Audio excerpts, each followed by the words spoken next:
9월 26일 화요일 우리 함께 기도하심으로 매일 예배 시작하겠습니다. 기도합니다. 오해사 성령님을 통하여서 날마다 저희를 인도하시고 보호하시는 하나님의 은혜와 사랑하심에 감사와 찬양과 영광을 올려드립니다.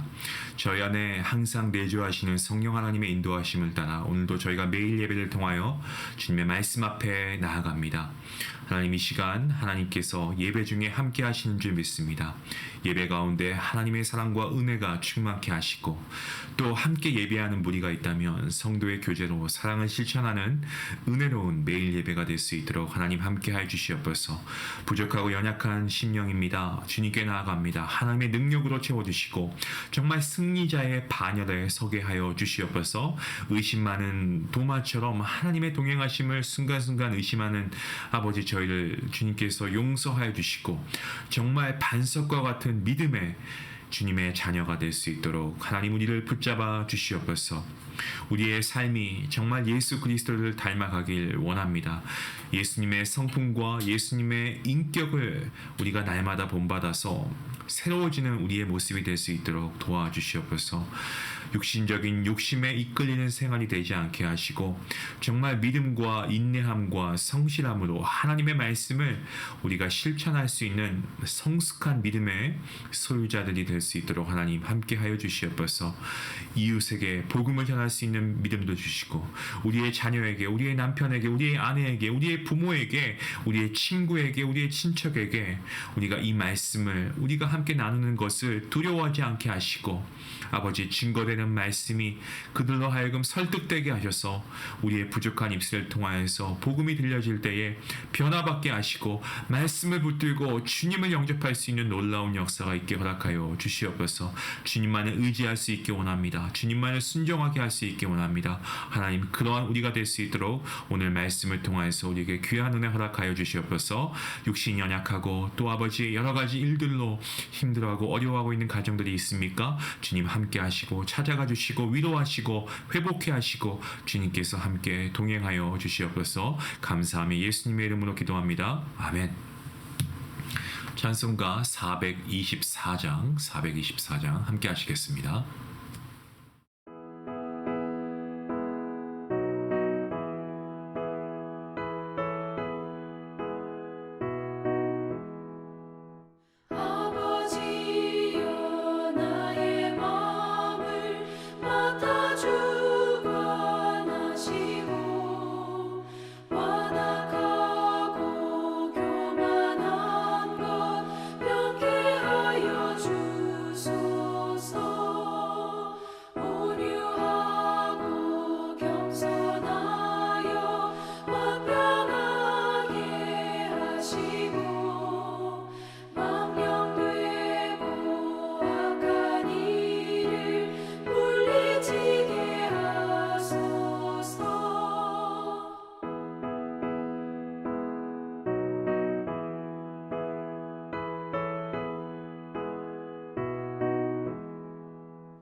오늘 하나님께서 주시는 말씀은 어제와 같은 히브리서 12장 말씀이고요. 12절 말씀부터 17절까지 말씀입니다.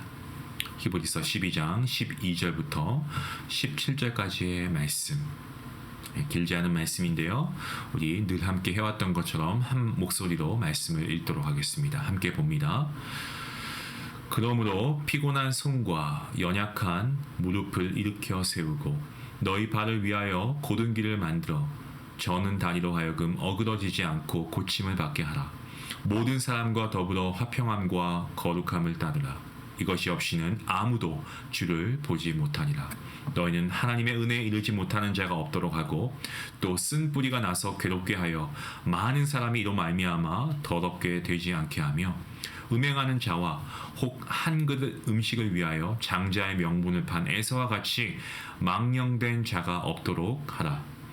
너희가 아는 바와 같이 그가 그 후에 축복을 이어받으려고 눈물을 흘리며 구하되 버림바가 되어 회개할 기회를 얻지 못하였느니라. 아멘. 여기서 말씀을 전하고 있는 저를 포함하여서 우리 인간은 모두가 다 이기적이다라는 것을 부인할 수 없을 겁니다. 사람은 누구나가 타인보다는 자기를 더 먼저 생각하죠. 우리의 몸만 생각해도 그렇지 않습니까? 타인의 건강과 몸보다는 내 건강과 내 몸이 더 중요하죠. 그런 본능이 우리에게 있습니다. 창세기를 보시면 하나님께서 아담에게 먹지 말라고 하신 선악과를 먹은 이를 두고 하나님께서 물어보시지 않습니까? 계속해서 아담에게. 그죠? 그러니까 아담이 뭐라고 합니까? 하나님이 주셔서 나와 함께 하신 그 여자, 함께하게 하신 여자, 그가 그 나무 실과를 내게 주었기 때문에 내가 먹었습니다 라고 아담이 그렇게 말하지 않습니까? 이처럼 어떤 마귀로 인해서 어떤 죄된 세상에 살면서 우리가 인간으로서 배우게 되는 것은 늘 내 자신을 위한 삶, 어떤 이런 이기적인 마음입니다. 그러니까 하나님의 말씀에 순종하는 것보다 내 자신을 위해서 살아가는 것이 훨씬 더 지혜로운 것이고 훨씬 더 가치 있는 것, 뭐 이런 것들을 우리가 자꾸만 우리가 되새기게 되는 거죠. 또 이러한 것들을 우리가 세상에서 배웁니다. 이러한 인간의 이기심은 우리의 신앙 생활 안에서도 여지없이 드러나고 있다는 것이 문제입니다. 그것은 신앙을 어떤 개인 구원의 용도로 이해하는 것입니다.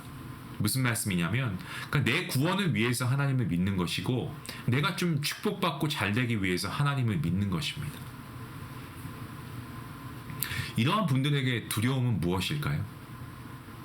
당연히 자신이 구원에 반해서 탈락하는 것이겠죠. 자기 구원을 위해 하나님을 믿는 사람에게 구원에서 탈락하는 것보다 더 큰 두려움이 무엇이 있겠습니까? 다른 사람이 구원받지 못하는 것에는 사실 별반 관심이 없으면서 내가 구원받지 못한다는 것에 대해서는 두려워하는 거죠.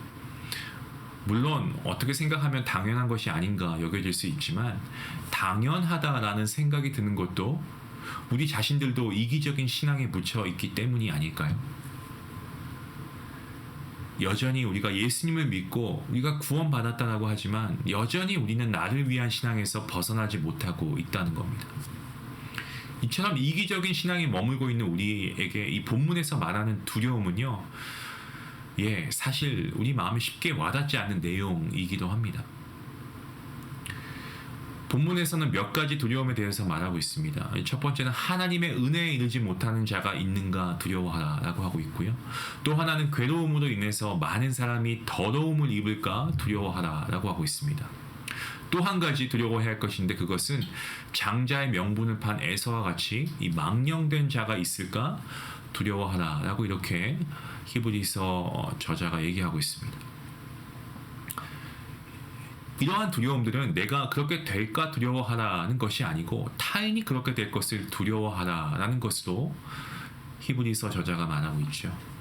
제가 오늘 말씀을 시작할 때 인간은 다 이기적이다라고 말씀드렸습니다. 때문에 인간이 두려움을 느끼는 것은 어떤 자기에게 다가오는 어떤 해로움이나 어떤 불이익을 감지했을 때라고 할 수 있습니다. 다시 말씀드리면 자신과 연관이 없는 일에는 두려워하지 않는다는 겁니다. 그런데 은혜에 이르지 못하든 더러움을 입든 망령되이 행하든지 간에 그래서 그 결과가 지옥에 가는 것이든 그 모든 것은 나와는 상관이 없는 것이 아닌가, 우리가 이런 생각을 할 수 있다는 거죠.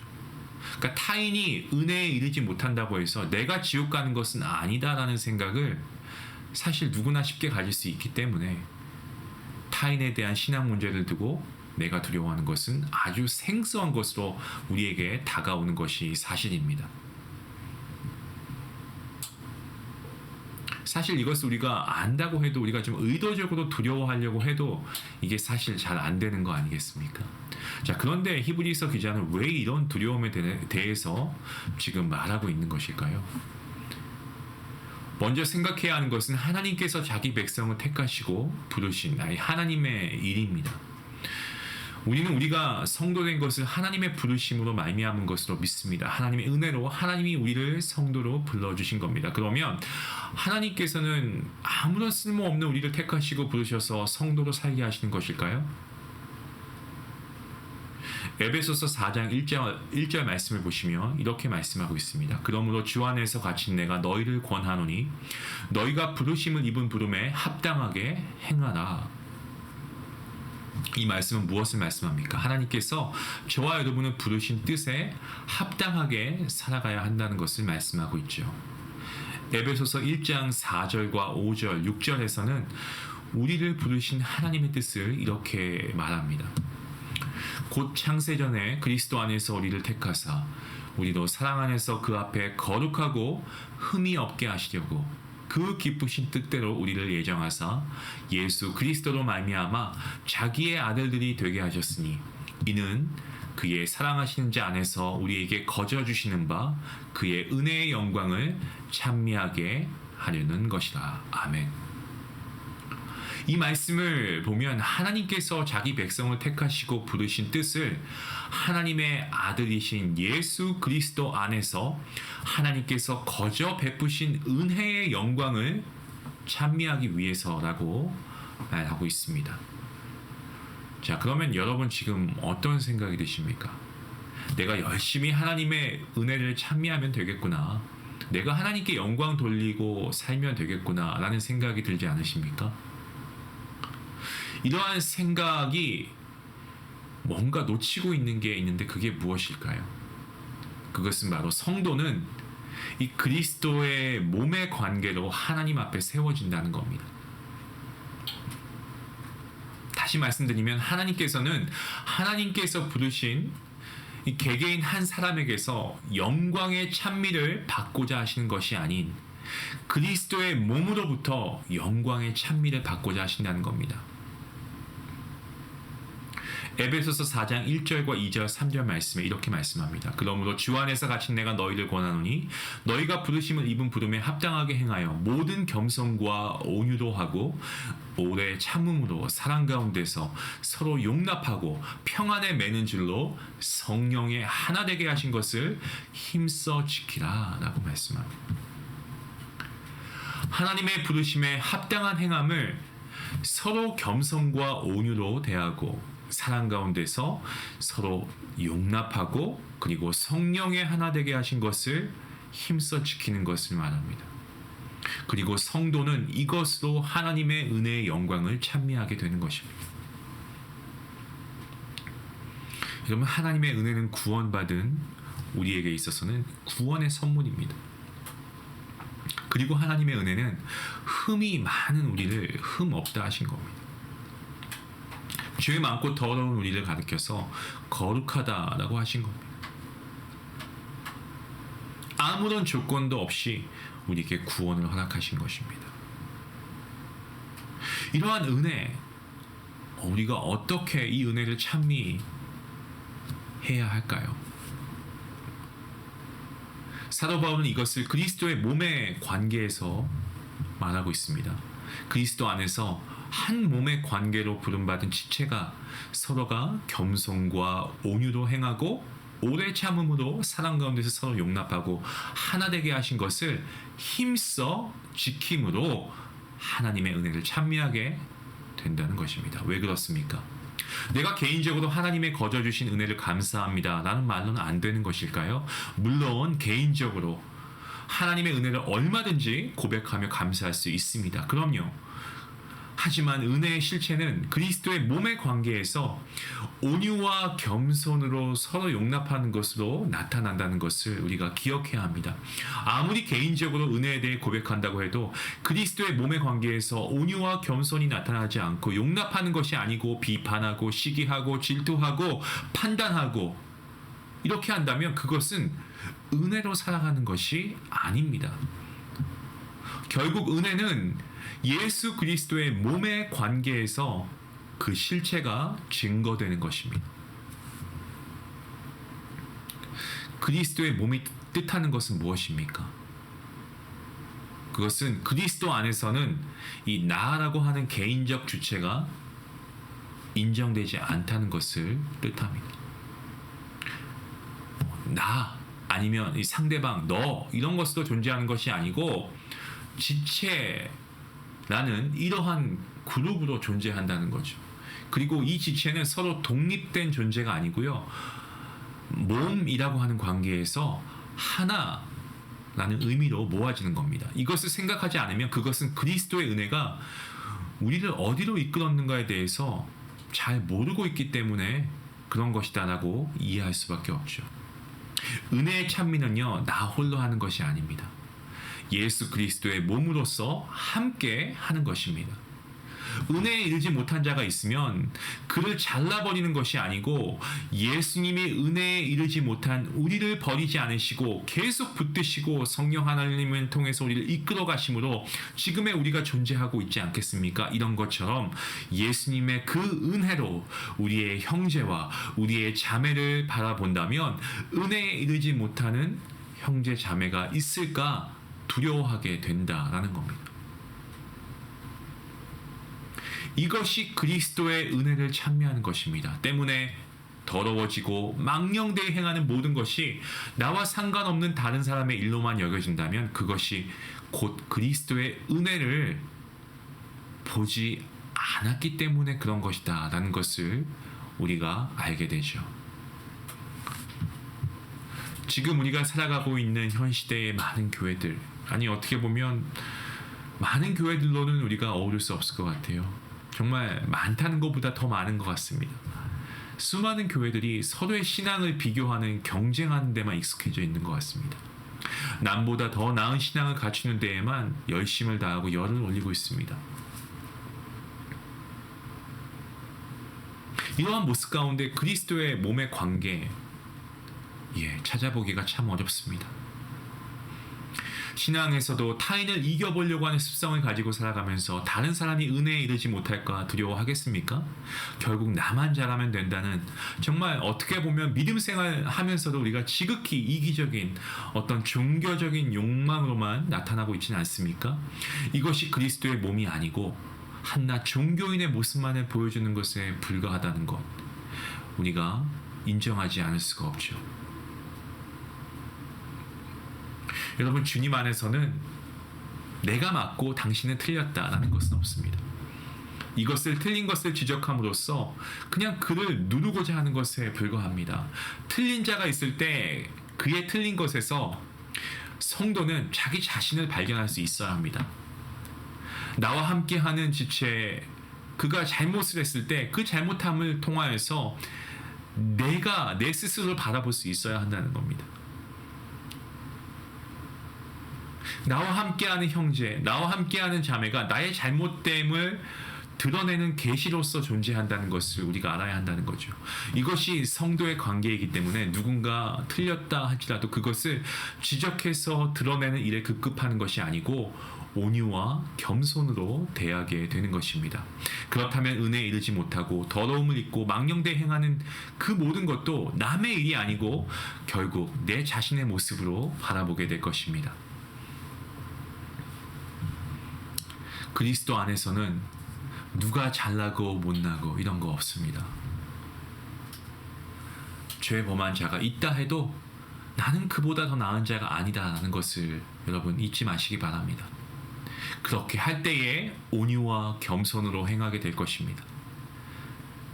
그리고 형제가, 자매가 은혜에 이르지 못하고 어떠한 더러움을 입고 망령되이 행하는 것에 두려워할 것입니다. 이것이 그리스도 안에서의 관계입니다. 사랑하는 중앙가족 여러분, 간절히 바라고 소망하기는 항상 겸손함으로 여러분의 지체를 바라볼 수 있기 원합니다. 하나님께서 주신 믿음의 공동체 여러분 잘 섬길 수 있기 원합니다. 죄인은 우리 모두가 하나님의 그 구원의 은혜로 구원받았습니다. 아무런 조건도 없었습니다. 이 은혜 바른 자라면 기꺼이 믿음의 공동체 가운데 믿음으로 연약한 지체가 있다면 내가 그를 온전히 더욱 섬기고 정말 이들에게 사랑과 온유로 겸손함으로 나아갈 수 있을 때 우리는 건강한 믿음의 공동체가 될 것입니다. 하나님의 사랑을 나눌 수 있는 그러한 공동체가 될 것입니다. 복음을 우리가 살아가는 믿음의 공동체가 될 것입니다. 이러한 우리 중앙가족, 우리 교회가 될 수 있기를 주님의 이름으로 간절히 축원합니다. 기도하시겠습니다. 하나님 감사합니다. 하나님께서 우리에게 귀한 믿음의 공동체를 주시니 감사합니다. 하나님, 이 시간 먼저 하나님께 회개합니다. 내 주변을 돌아보아서 나보다 연약한 자가 있으면 그들을 도와주기보다 오히려 정죄하고 왜 저렇게 어렵게 믿음 생활을 할까? 오히려 그들을 함부로 판단하며 내 생각과 내 틀에 갇혀서 이들을 위해서 기도하지 못하고 그저 나의 믿음을 위해서만, 나의 가족을 위해서만, 내가 사랑하고 아끼는 사람들을 위해서만 그렇게 내가 섬김을 베풀며 사랑을 베풀고 살아오진 않았습니까? 하나님, 용서하여 주시고 이 시간 내가 맞고 상대방이 틀리다 이러한 개념에서 벗어나 온전히 나보다 남을 낫게 여기고 주님께서 주신 믿음의 공동체를 잘 섬길 수 있는 온유한 마음과 그러한 주님의 성품을 허락하여 주시옵소서. 그리하여서 정말 비교하는 대상이 아닌 내가 조금 뒤처져도 누구 한 명을 세울 수 있다면 기꺼이 그 자리에서 헌신하고 수고하며 그리고 희생할 수 있는 그러한 제가 될 수 있도록 하나님 우리 모두를 주님께서 인도하여 주시옵소서. 오늘도 연약한 우리를 붙드시고 인도하시는 주님께 감사하며 그 주님을 신뢰하며 나아가며 이 모든 말씀 예수님의 이름으로 기도하옵나이다. 아멘. 말씀 생각하시면서 우리 항상 겸손할 수 있게 해달라고, 또 우리가 하나님께 주신 믿음의 공동체를 온유와 사랑으로 잘 섬길 수 있게 해달라고 우리가 같이 함께 기도하면 좋겠습니다. 같이 기도하겠습니다.